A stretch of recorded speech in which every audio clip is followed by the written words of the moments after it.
Hello everyone, welcome to this KANPUR-NPTEL online course on space environment and its effect on orbital spacecrafts. So, nowadays we are discussing the orbital debris and how to deal with the orbital debris. So, in the last class we have seen the different capturing method for orbital debris. Of course, this method can be used for the removal also, we will see those methods. So, here we discuss the different contact capturing method as well as the contactless capturing methods. Today, we will be discussing the removal of the orbital debris. So, the types of methods we will discuss, it includes the space environment based method and non-space environment based method. So, let us discuss the space debris removal methods. So, we will discuss through this flow diagram. So, the space environment based means here we will use the space environment, we will see that how we can use the drag force for the removal of the, or it can be radiation pressure. So, drag augmentation system. So, how we can increase the drag. So, this we will discuss. So, here again there are two methods are there, this is the foam method and this is the inflated method, and the another method is the fiber based method. Then one more method, that is called the electrodynamic tether method, we will see what it is. Then solar radiation force. Then the non space environment based methods, we will discuss the contactless removal, and in contactless removal we will discuss the artificial atmosphere influence method, then the laser system, and the third one is the ion based shepherd. And in the contact removal, we will discuss two methods. This is the slingshots methods, the other one is the adhesive methods.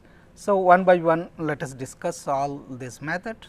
So, again this material I have taken from here as well as some other references I will be telling you when we go still further. So, the most relevant and the promising removing methods are that is the drag augmentation system, it is also called DAS, then the electrodynamic tether or EDT, then the contactless removal methods, then contact removal methods. So, what is the drag augmentation system? So, we will see that is the here we will use the theory of that is the atmospheric drag, that is the ballistic coefficient. So, if you want to decrease the ballistic coefficient, so what is needed to be done? You have to decrease the mass to area ratio.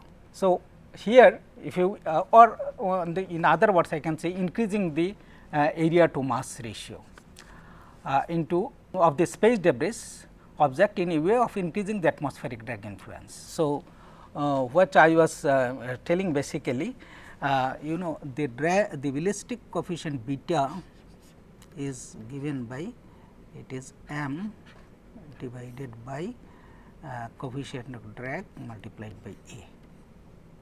So, if you decrease the beta value means the ballistic coefficient, it means that it is the deorbiting, the higher the beta value, it is the drag the spacecraft or the debris will be able to withstand the drag, and lower the ballistic coefficient, then that drag force can help it to deorbit. So, this is the technique used to increase the to decrease the mass to area or increasing the mass area to mass ratio. So, this drag augmentation method is allows large distances between the chaser satellites and the target. So, since it allows that the large distance between the chaser satellite and the target, so no close range rendezvous or docking is required in this method. It reduces the requirement of the chaser satellite, since the re-entry process is performed by the atmospheric drag influence instead of the chaser satellite. So, this method has the advantage that it is compatible with different sizes of the space debris. The targets to be removed using this method should be orbiting in a low Earth orbit. So, because since the atmospheric drag is used here for the deorbiting.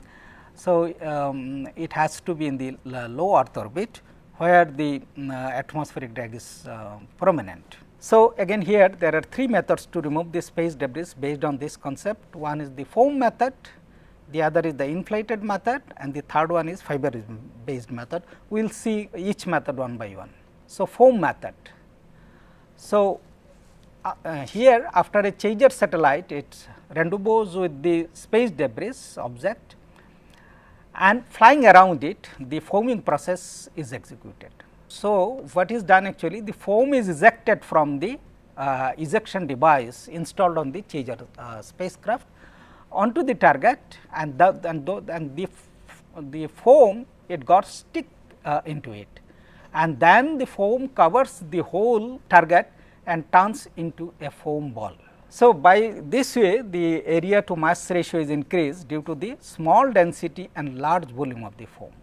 So, you can see this is the chaser satellite, this is the debris, and this is the ejecting of the foam, and then it is covering the debris, and it is becoming, the volume is increasing, or the surface area is increasing, and without increasing the mass, because here the mass is for the foam its density is less. So, it will have a lower mass and higher the area. So, this will decrease the ballistic coefficient. So, this shows the before the foaming process, and this is after the foaming process. But here the foam, it should be stiff enough so that the foam ball will not be destroyed by small pieces of the space debris, and new space debris will not be generated. So, this is one of the requirement of the material which is used for covering this debris. A combination of foam ejecting system and a electric propulsion system is proposed in order to enhance the efficiency of the debris removal. That is, multiple targets will be removed in one mission by successively targeting space debris objects using the electric propulsion system of the chaser spacecraft. So, it can do this foaming thing, it can do one by one, then it should be able to move from debris to debris using the electric propulsion system, and those debris, they will deorbit itself, and the chaser spacecraft will also deorbit itself with the same propulsion system when the mission ends. So, this material again I have taken from this reference. The second is inflated method. So, the concept of inflated method is similar to the foam used, but here only the difference is that here an inflated ball, it replaces the foam ball in this method. So, you can see that is how a ball or something has been got inflated. It generally it is put into the chaser spacecraft, and then it sticks to the debris, and then it is get inflated.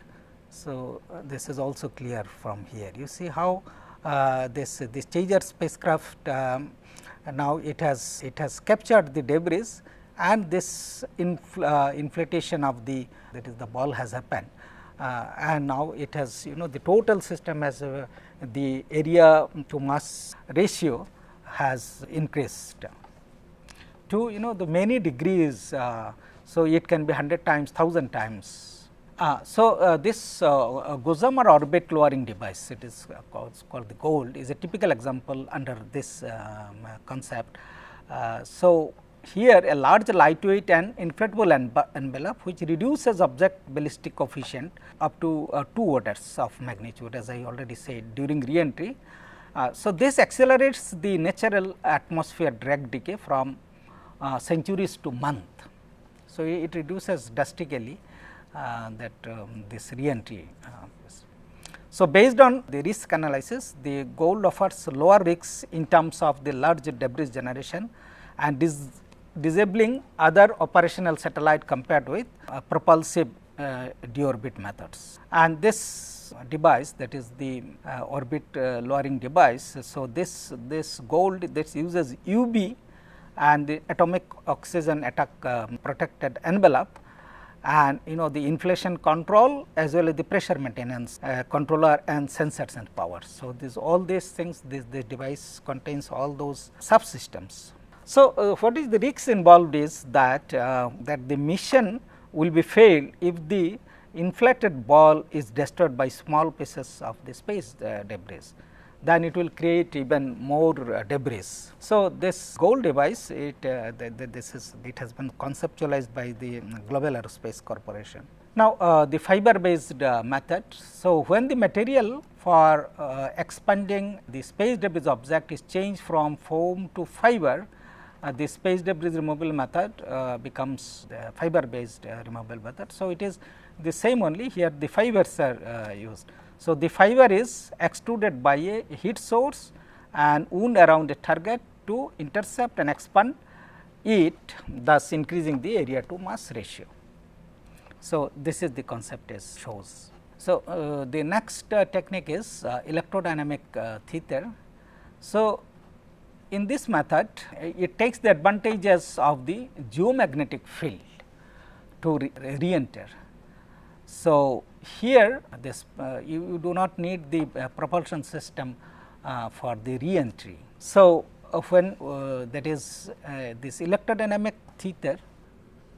So, a space roboted, this robot it firstly captures a target using a robotic arm, its robotic arm or a harpoon, and installs an extendable electrodynamic tether. Okay. So, now what happens? What is this electrodynamic tether? So, it is a wire through which the current is passed. So, as you know, if a current carrying conductor, if you place it in a magnetic field, then that is the Lorentz force, a force will be exerted on it. So, that the formula is, so the force will be equal to cross B. So, this is the dF, and the total force I can write is I dl. So, you see here it is perpendicular both the direction of the current as well as the direction of the magnetic field.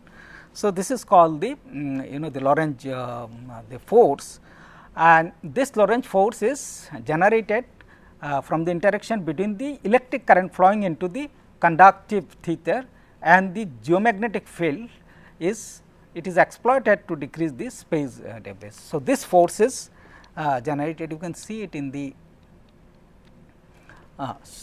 in this cartoon. So, this is the debris and this is the tether which carries the current. So, this is called the electrodynamic tether. And so, what happened? So, it is a current is or a electron is the passed through this conductor. So, so this constitutes the current, and then you are having already the magnetic that is the geomagnetic field.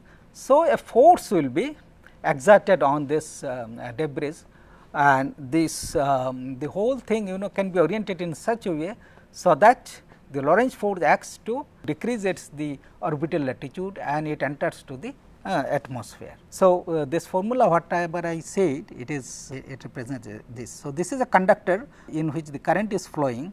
So, if there is a magnetic field, so there will be a force which will be exerted on it, and the force direction will be perpendicular to both the plane which contains the magnetic field as well as the current. So, the force will be here in this case, if you I to B, so it will have a force coming out of the paper. So, if we take this vector, so if I cross B, so the force will be coming out of the paper. So, the force will be exerted like this on this body. So, what are the the drawbacks of this electrodynamic tether? So, it cannot treat targets beyond the low earth orbit, because beyond the low earth orbit the magnetic field intensity decreases. So, here you need both the current also should be, the magnitude of current also should be high as well as the magnetic field. If both are there, suppose the current is very less, then also because it is the product of the current and the magnetic field intensity. So, you need a certain threshold value, so that this technique works. So, that is why you cannot use it for the high earth orbit like this medium earth orbit or the geosynchronous or geostationary orbit. And as I already said, the Lorentz force it depends on the current which goes through the tether, that is the wire, and therefore, the thrust is not large enough to realize orbit transferring when the current is low. Okay. So, the next technique we will discuss is the solar radiation force. So, these are the method which are using the electrodynamic tether. The other method is to use the solar radiation. So, there is called the solar radiation pressure. So, I will explain what is the radiation pressure. Whenever the the radiation is impinged on a surface, then it is reflected. So, there is a change in the momentum for the reflected the photon, the incident photon and the reflected photon. So, that difference it imparts a pressure on the surface. So, that is used, and for that the solar cell method is solar cell that the surface which is used to create the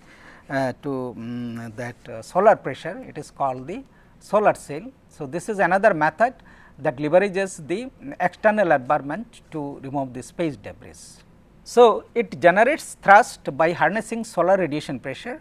The cell can be deployed by spacecraft via, it can be a tether towing, or it can be or of a stiff grip, and it requires a large surface area to generate thrust due to the low solar radiation pressure. So, you can see there is a large area, and so here what is needed, that is the proper orientation of those solar cell, so that it gets the maximum their exposure or its, that is the, if you draw a normal to this surfaces, it should be parallel to this solar radiation for getting the maximum radiation pressure. So, in that way those surfaces, the control mechanism should work in that way, so that you can generate that much drag force. So, as I said, the radiation pressure is the mechanical pressure which is exerted upon a surface due to the exchange of momentum between the object and the electromagnetic field. So, this is whatever I said. So, there is the incident photons. So, incident photon will have the incident momentum,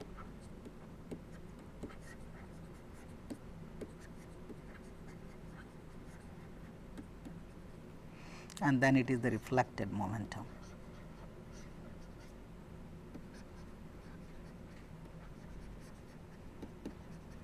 So, because of this, this two will not be same. So, because of this there will be a change in the change in momentum.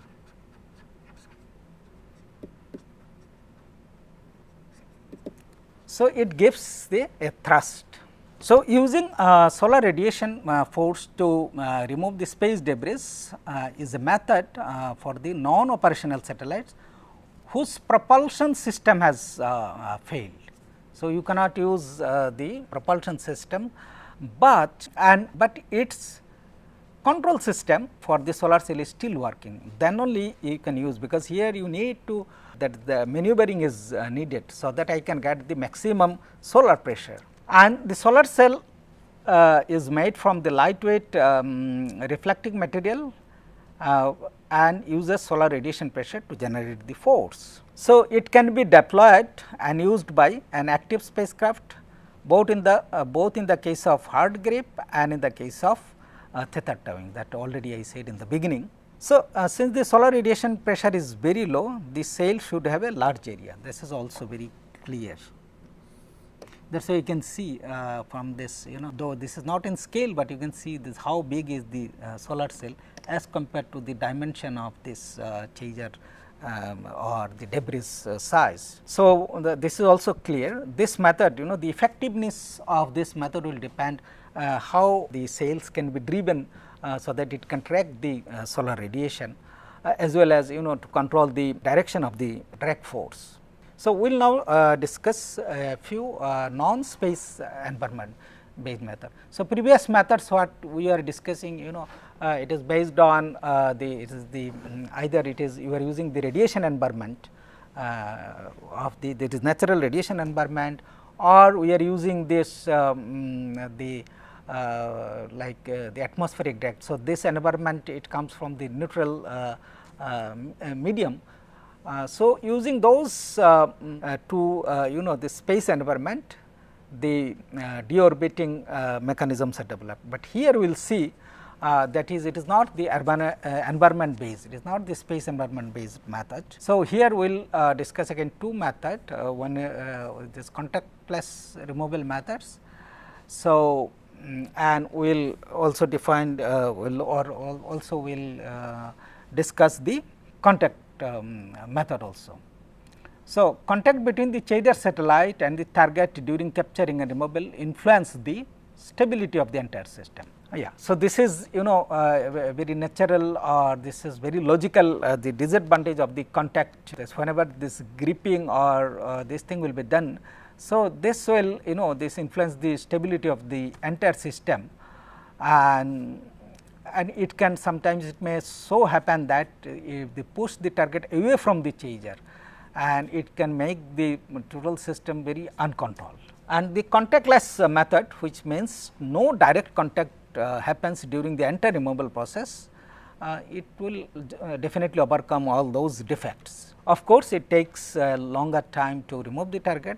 The most relevant contactless removal methods are artificial atmosphere influence method, second one is the laser system, and the third one is the ion beam shepherd. We will see one by one. The general principle of all these methods is to decrease the velocity of the space debris, thus lowering the altitudes by ejecting some medium objects in their trajectories. So, the artificial atmosphere influence. So, what is that? The principle of this method is to propel atmosphere particles in the path of the debris object. So, if you that is means you are artificially increasing the particle environment around the debris. So, as a result of this, the velocity of the debris it will be deaccelerated and the altitude will be lowered. So, the types of atmospheric particles, it can be gaseous plume or a vortex whose ejecting direction is orthogonal to the path of the debris.